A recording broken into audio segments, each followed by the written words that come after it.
ఓం నమ శివాయ శ్రీమాత్రే నమ. మిత్రులకి శ్రేయభిలాషులకి అలాగే నన్ను ఎంతగా ఆదరిస్తున్న యూట్యూబ్ ప్రేక్షకులందరికీ కూడా పేరు పేరు ధన్యవాదాలు. మిత్రులారా, మీ అందరికీ పరాదేవత ఎల్లవెల్లలా మీతో ఉండి మీ మనోవాంఛ నెరవేర్చాలని మనస్ఫూర్తిగా కోరుకుంటున్నాను. ఈరోజు మనం ఒక అద్భుతమైన తాంత్రిక ఉపాయం తెలుసుకుందాం. ఎవరైతే ఎన్ని పూజలు చేసినా ఫలితం రావడం లేదు అనేవారు, అలాగే మాకు కులదైవానికి సంబంధించిన దోషాలు ఉన్నాయండి, కులదైవ శాపాలు ఉన్నాయని జ్యోతిష్ చెప్పారండి అనేవారు, మా ఇంటి వాస్తు బాగోలేదు, మేము అద్దింట్లో ఉంటున్నాము, మాకు కలిసి రావడం లేదు అనేవారు ఈ ఉపాయాన్ని ఖచ్చితంగా ప్రయత్నించేయండి. అలాగే కొంతమంది ఇంట్లో పూజా మందిరాలు ఏర్పాటు చేసుకుంటారు. అంటే దేవుడు గుడి అంటాం. చిన్నవాళ్ళైనా పెద్దవాళ్ళైనా కొంతమంది పెద్దగానే కట్టుకుంటారు. దాంట్లో విగ్రహాలు పెడుతూ ఉంటారు, పటాలు పెడుతూ ఉంటారు, యంత్రాలు పెడుతూ ఉంటారు, రకరకాల తాంత్రిక వస్తువులు కూడా పెట్టి ఆరాధిస్తూ ఉంటారు. ఎంత చేసినప్పటికీ కూడా పని అనేది అవ్వదు, అంటే విజయాలు సాధించలేరు. దానికి కారణం చాలామందికి తెలియకపోవడం కారణం ఏంటంటే ఆ ఇంటికి ఉన్న శక్తిని వారు వినియోగించుకోకపోవడం. అంటే అసలు ఇంటికి సంబంధించి ఎక్కడ దేవతా శక్తి ఉంటుంది, మనం పని మీద వెళ్తున్నప్పుడు ఎక్కడ ఆరాధించాలి, ఎలా చేయాలి, ఏ విధంగా చేస్తే ఫలితం వస్తుందో ఈ వీడియోలో చెప్తాను మీకు నేను. అలాగే మీకు ఈ వీడియో నచ్చినట్లయితే లైక్ చేయండి, ఛానల్ని సబ్స్క్రైబ్ చేసుకోండి, పక్కనే ఉన్న గంట సింబల్ని యాక్టివేట్ చేసుకొని 10 మంది మిత్రులకి షేర్ చేయండి. ఎందుకంటే ఈ అద్భుతమైన తేలికైన తాంత్రిక ఉపాయం. ఇక్కడ మతము, జాతి, కులం ఇలాంటివంటూ ఏమీ లేవు. ఎవరైనా ఈ ఉపాయాన్ని చేయవచ్చు. అద్దింట్లో ఉండేవారు కూడా నిర్భయంగా ఈ ఉపాయాన్ని చేయవచ్చు. ఎందుకంటే చాలామంది మేము అద్దింట్లో ఉంటామండి గురువుగారు, మాకు పూజా మందిరం లేదు, అంటే మేము ఏదో చిన్న గూడు పెట్టుకున్నాము, అక్కడ చేస్తున్నాము, అయినా కలిసి రావడం లేదు అనేవారు కూడా ఈ ఉపాయాన్ని నిర్భయంగా చేయవచ్చు. మనం ఇల్లు కట్టినప్పుడు అంటే చాలామంది ఏంటంటే ఇంటికి ఒక సపరేట్గా ఒక దేవత పెట్టుకోవడానికి ఒక బల్ల కావచ్చు, ఒక రూమ్ కావచ్చు కట్టుకుంటూ ఉంటారు. అందులో దేవత విగ్రహాలు పెట్టిన తర్వాత కులదైవానికి సంబంధించి పూజలు కూడా చేస్తూ ఉంటారు. కానీ శాస్త్రం ప్రకారం, వాస్తు ప్రకారం మన ఇంటికి సంబంధించిన శక్తి ఎక్కడ ఉంటుంది అనేది చాలామందికి తెలియదు. మనం ఎవరైనా సరే, మీకు ముఖ్యంగా ఏ పని అయినా అనుకున్న పని అవ్వడం లేదు అన్నప్పుడు మీరు వాస్తు చూయించుకుంటూ ఉంటారు, ఇల్లు కలిసి రావడం లేదు అంటూ ఉంటారు. ఇల్లు కలిసి రావటం అనేది చాలా వరకు 99.9% మీ ఇంటిలో ఉండే ఆ శక్తిని మీరు ప్రతిరోజు కూడా ఆ సమయంలో పూజ చేయటం వల్ల, నమస్కారం చేసుకోవడం వల్ల అది మీకు వస్తుందన్న విషయం మీకు తెలియకపోవడం. 3 రోజుల్లోనే ఈ ఉపాయాన్ని చేస్తే మీరు అనుకున్న పనులు అవుతాయి. అలాగే దీర్ఘకాలికంగా అవ్వకుండా ఉన్న పనులు, అంటే వ్యాపారం కావచ్చు, రియల్ ఎస్టేట్ కావచ్చు, పిల్లల పెళ్ళిళ్ళు కావచ్చు, ఇలాంటివి కూడా ఈ ఉపాయం చేయడం వల్ల పనులు పూర్తవుతాయి. మీరు మీ పూజా మందిరంలో ఎలాగైతే పూజ చేస్తారో, ఎన్ని పూజలు చేసినప్పటికీ కూడా ప్రతిరోజు కూడా మీరు ఇంటి మెయిన్ దర్వాజా, అంటే గేటు కాదు, మనకి ఇంటిలో మొట్టమొదటి దర్వాజా ఏదైతే ఉంటుందో ఆ మెయిన్ దర్వాజా దగ్గర దైవస్థానం ఉంటుంది. అంటే మన శక్తులు అన్నీ కూడా ఎలాగైతే మన శరీరంలో ఉంటాయో, ఇంటికి సంబంధించిన దైవశక్తి మెయిన్ దర్వాజా పై భాగంలో ఉంటుంది. చాలామందికి తెలియదు. మీరు ఎవరైనా సరే మనం మామూలుగా చూస్తూ ఉంటాం, మన ఇంటిలో వచ్చేటప్పుడు బయట కొన్ని దేవతా పటాలు పెట్టుకుంటూ ఉంటాం, గజలక్ష్మి కావచ్చు. అలాగే ఇంటి లోపల కూడా గణపతిని పెట్టుకుంటూ ఉంటాం, లక్ష్మీదేవి పెట్టుకుంటూ ఉంటాం, ధనలక్ష్మిని. అంటే లక్ష్మి వచ్చేటప్పుడు మనం నమస్కారం చేసుకుంటూ ఉంటాం. అంటే వెళ్తున్నప్పుడు, ఇంటి నుంచి బయటకు వెళ్తున్నప్పుడు తెలుసో తెలియకో నమస్కారం చేసినప్పటికీ కూడా ఫలితం ఉంటుంది. కానీ వాస్తవం ఏంటంటే ఏ పటం ఉన్నా పటం లేకపోయినా సరే గుమ్మం పైన, అంటే కింద గుమ్మం ఉంటుంది, పై కమ్మి భాగం ఏదైతే ఉంటుందో అక్కడ ఆ ప్రదేశంలో ఇంటికి సంబంధించిన ఇంటి శక్తి ఏదైతే ఉంటుందో దైవశక్తి అక్కడ ఉంటుంది.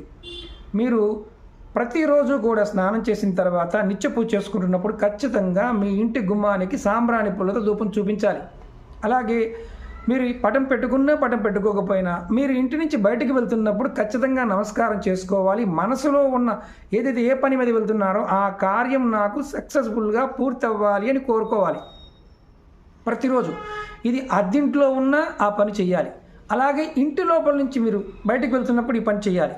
అలాగే మీరు బయట నుంచి ఇంటిలోకి వస్తున్నప్పుడు కూడా మీ మనసులో గుమ్మం పైభాగం చూసి నేను ఏదైతే ఈ ఇంట్లో నేను ప్రవేశిస్తున్నాను కాబట్టి నాకు మనశ్శాంతి, కుటుంబ శాంతి, కుటుంబంలో ఎటువంటి గొడవలు లేకుండా ఉండాలి, అష్టైశ్వర్య భోగభాగ్యాలు కలగాలి, నాకు ఈ ఇల్లు నాకు వృద్ధి కలగాలి అని కోరుకోవాలి. ఇలా మీరు ప్రతిరోజు చేస్తూ ఉంటే మీ జీవితంలో మీరు ఎదుర్కొనే అనేక రకాల సమస్యల నుండి మీరు బయటపడతారు. ఖచ్చితంగా 3 అంటే 3 రోజులు మీరు ప్రయత్నపూర్వకంగా ఏదైనా పని మీద వెళ్తున్నప్పుడు, ఇంటి నుంచి బయటకు వెళ్తున్నప్పుడు కూడా మీరు ఆ పైన ఉన్న గుమ్మానికి, పటాలు లేకపోయినా పర్వాలేదు, గుమ్మానికి నమస్కారం చేసుకొని నేను వెళ్తున్న పని ఖచ్చితంగా దిగ్విజయంగా పూర్తి కావాలి, సక్సెస్ఫుల్గా నేను ఆ పని కంప్లీట్ చేయాలి అని కోరుకుని వెళ్ళొచ్చు. విద్యార్థులు చేయవచ్చు. ఎందుకంటే మన ఇంటిలో దైవస్థానం ఈశాన్య భాగంలో ఉంటుంది.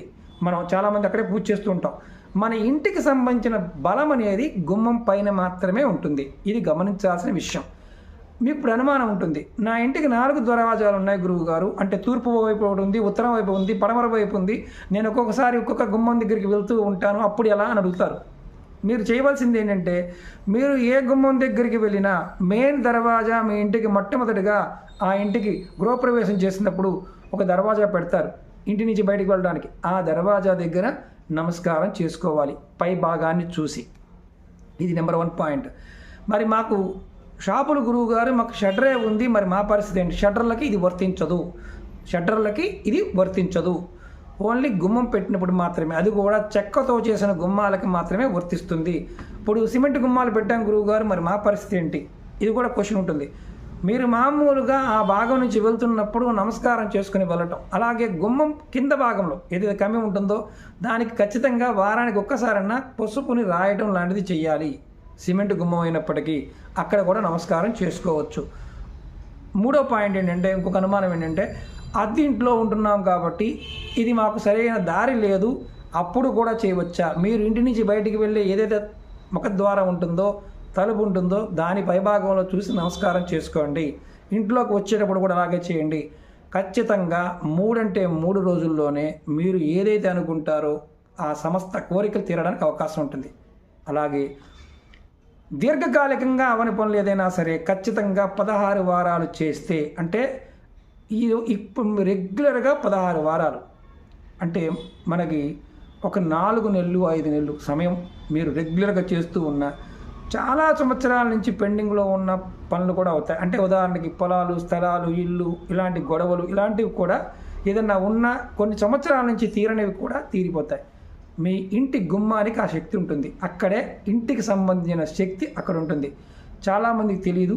ఇది ప్రయత్నపూర్వకంగా చేయండి, ఫలితం వస్తుంది. మీరు ఎవరైనా సరే ఇలా రెగ్యులర్గా బయటికి వెళ్తున్నవారు, గుమ్మానికి నమస్కారం చేసుకుని వెళ్తున్నవారు, మీరు ఎవరైనా సరే ఖచ్చితంగా కామెంట్ చేయండి. మీరు ప్రయత్నం చేసిన తర్వాత కూడా ఖచ్చితంగా కామెంట్ చేయండి. ఎందుకంటే ప్రాక్టీస్ చేసినప్పుడు మీకు అర్థమవుతుంది.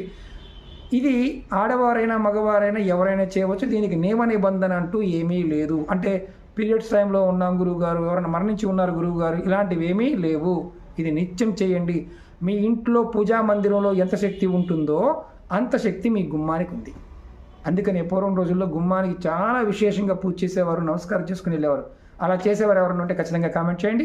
అలాగే మీకు ఈ వీడియో నచ్చినట్లయితే లైక్ చేయండి, ఛానల్ని సబ్స్క్రైబ్ చేసుకోండి, పక్కనే ఉన్న గంట సింబల్ని యాక్టివేట్ చేసుకొని 10 మంది మిత్రులకి షేర్ చేయండి. చాలామంది మిత్రులు అడుగుతున్నారు గురువుగారు మీ అపాయింట్మెంట్ కావాలని. వీడియో డిస్క్రిప్షన్లో నెంబర్ ఉంది, మీరు కాంటాక్ట్ చేయవచ్చు. అలాగే తాంత్రిక వస్తువులు పాయింట్ ఆఫ్ వ్యూలో కూడా ఇంద్రజాల హజోడి లాంటివి కూడా మీకు ఆ నెంబర్కి కాంటాక్ట్ చేస్తే వాళ్ళు చెప్తారు, డీటెయిల్స్ చెప్తారు. మీరు ఎవరైనా సరే ప్రయత్నపూర్వకంగా ఈ ఉపాయాలని ప్రయత్నించేయండి. నమ్మకం లేనివారు, అంటే నాకు నమ్మకం లేదు ఇవన్నీ జరగవు అనుకునేవారు పొరపాటును కూడా ప్రయత్నం చేయమాకండి. అలాగే ముఖ్యంగా ఇంకొకటి ఏంటంటే, ఏ ఉపాయం చేస్తున్నప్పుడైనా సరే మీకు సమయము, సందర్భము, అంటే ఇది ఏ టైం అయినా చేయవచ్చు, ఈ ఉపాయానికి ఎటువంటి నియమ నిబంధన లేదు అని చెప్పాను. అది మీరు ఎప్పుడు బయటికి వెళ్తున్నా, ఏ పని మీద బయటికి వెళ్తున్నా ఖచ్చితంగా నమస్కారం చేయాలి. దీనివల్ల కలిగే లాభం, ఇంకొక లాభం ఏంటంటే, మీ కులదైవానికి సంబంధించిన, అంటే మీ కులదైవం తెలియకపోయినా, మీ ఇంటి దైవం తెలియకపోయినా, మీరు ఆ ప్రదేశంలో ఆ దేవత ఉంటుంది కాబట్టి నమస్కారం చేసుకుని వెళ్ళటం వల్ల ఫలితం ఉంటుంది. అలాగే ఎవరైనా సరే ఒట్టి గుమ్మమే ఉంది గురువుగారు అనేవారు, గుమ్మం లోపల పైభాగంలో మీరు లక్ష్మి, అంటే గజలక్ష్మి బొమ్మ పెట్టుకోవచ్చు, లేదా రాముల వారి పట్టాభిషేక పటాన్ని కూడా మీరు పెట్టుకోవచ్చు. మీరు వెళ్తున్నప్పుడు అలా చెప్పి వెళ్ళినా సరే ఫలితం అనేది ఖచ్చితంగా వస్తుంది. వేరే మతాల వాళ్ళు ఏమీ లేకపోయినా గుమ్మానికి నమస్కారం చేసుకొని మీ కోరిక చెప్పుకొని వెళ్ళండి, ఖచ్చితమైన ఫలితం పొందుతారు. ఎందుకంటే ఇది అనుభవపూర్వకంగా చాలామంది ప్రయత్నం చేస్తూ ఉంటారు. వారి యొక్క అనుభవంలో కూడా ఇవి జరుగుతూ ఉంటాయి. పెద్దవాళ్ళని అడగండి, వాళ్ళు చెప్తూ ఉంటారు. ఓకే మిత్రులారా, ఓం నమః శివాయ, శ్రీమాత్రే నమః.